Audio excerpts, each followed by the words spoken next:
Hi, I've been having a bit of a sort of breakthrough in terms of my identity as a musician. I've had a very strange career as a musician because after I finished music college, having worked incredibly hard through my whole sort of childhood, adolescence, right up to getting my degree and winning awards and all the rest of it, I just had terrible burnout. I felt like I didn't want to do music at all, or I just certainly didn't want a career in music. I kind of got back on my feet. I really got into teaching and sort of doing music on a kind of much more modest scale, just in my sort of local community, and really enjoyed that. And it culminated in me having a job in an FE college as a music teacher. But since I've moved to London, I've been sort of, I don't know, getting stirrings to be an artist again. I've never wanted to be like a jobbing musician, particularly a session musician or anything like that. I don't know. I just it just doesn't interest me. I like creating music, so I've always been an artist, kind of on the quiet, creating lots of music. But I've always had a bit of a problem with identity, and I think this has also held me back. So obviously, I like playing classical music. So I love playing a bit of Mozart.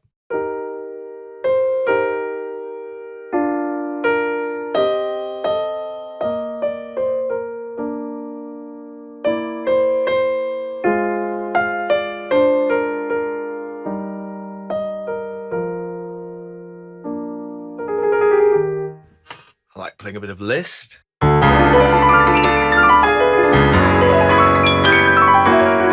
a bit of Rachmaninoff, or a bit of Chopin. I love playing classical repertoire. I love practicing it. I love the experience. But you see, it's absolutely not the only thing I do. As you know, because if you've looked at my channel at all, you'll see that there's a lot of improvising on there, and it really means that I'm not strictly a classical pianist if I'm doing improvising, and my improvising veers into other styles, influenced by pop and jazz. And I really actually do enjoy making my own brand of jazz, and even I write little sort of R&B, jazzy R&B, soulful songs, and I sing. So I'm not a typical classical pianist, and this has created a lot of issues, I think, for me in terms of artist identity as I've been sharing my music. So I have been sharing music as Phil Best, my name, but what kind of artist am I? And I'm going to release some. I'm in the process actually of releasing some new projects that do different things, but my current identity, this channel, what is it? And I've decided to think of it, obviously, as my teaching, and there's, the fact that I play the piano in the way that I do, and I do play some classical pieces. But I think I'm going to sort of embrace this rather difficult label of crossover classical. It's one of those words, a bit like world music, isn't it? It's like kind of loaded. People kind of go crossover. Oh. Maybe I should add a word like intelligent crossover. I don't know, but in the sense that I like to sing, I like to improvise, I like pop-based styles. So I wrote a little sonata that had the last movement's very syncopated.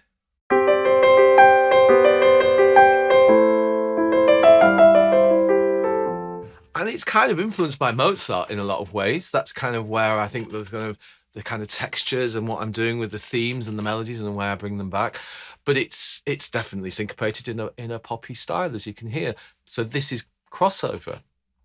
And so I'm trying to, at the moment, really, as I say, separate out maybe 5 or 6 different projects. I'm thinking 6 really, because I'm thinking there's me, Phil Best, who's classically trained, but very much into all kinds of jazz-based and pop-based styles as well. I mean, I'm not hugely broad in my taste. I'm quite normal in terms of I know what I like and I don't listen to just everything. But, I like to explore different styles. So as Phil Best, classical crossover. Then I'll use my full name, Philip Jonathan Best, to do strictly classical albums. So I've currently released like the Chopin sonatas, there's a Liszt and Ravel album I've done, and there's an album of Mozart sonatas. There's a Rachmaninoff album as well. Chopin Nocturnes, Chopin Sonatas, I think I said that. So, these albums I'm going to have to move because I want to put them under the artist name Philip Jonathan Best. so that it differentiates from like classical crossover. This is more straight ahead classical.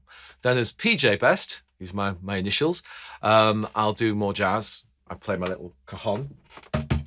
as a rhythm section, and nice piano, maybe some vocals occasionally. I've released 3 songs under PJ Best so far, and one of them has got vocal on it. So yeah, absolutely jazz-based, kind of busky jazz, beautiful piano, that kind of thing.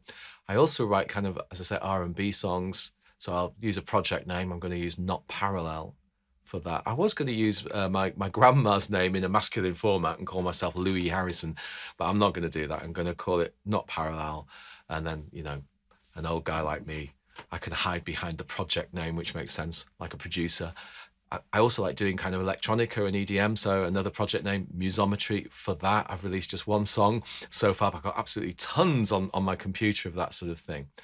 And then finally, if I get very, very meditative and intimate and use kind of small pianos with lots of, you know, you can hear the internal workings, this kind of new age, meditative post-minimal style of playing, I'll release under the name John Best. So my middle name and my surname.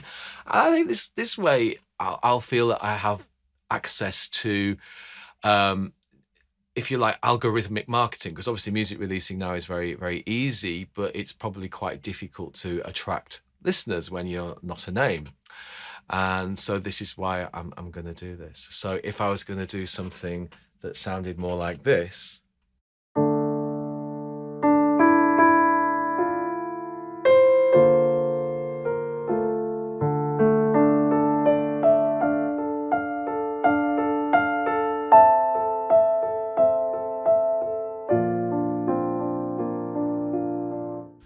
as a crossover classical artist, that would be okay as Phil, but it would also be very, very appropriate to release as John Best, because it's very meditative, quite minimal. If I was going to do something like this.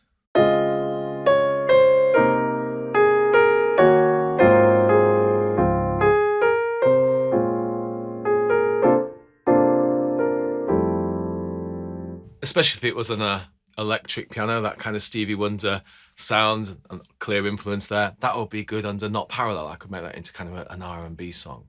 So you see, get the idea that different, when it's very defined styles, I can put them into these projects. Other things might fall into the cusps, and you know, I might want to experiment and try sort of mixing styles. That I would definitely do as Phil Best, and maybe the odd classical piece is fine as Phil Best doing crossover.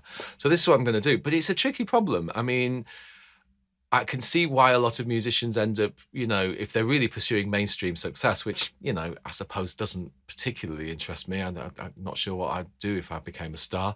I think it would finish me off, to be quite honest. I quite like this kind of sort of more modest, just talking to people now in this sort of way. But yeah, I can see why people who are very success focused, they tend to choose one project, stick to it and really go for it. And then maybe they might explore something else later when they're a name.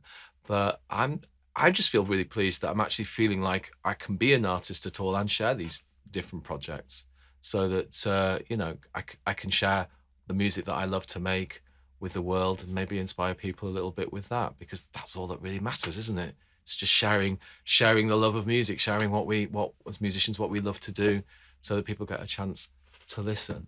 So I think a sort of classic kind of crossover style, I'll try and improvise in it now. Is this pop? Is this classical? What is it? I'm just going to improvise in that way.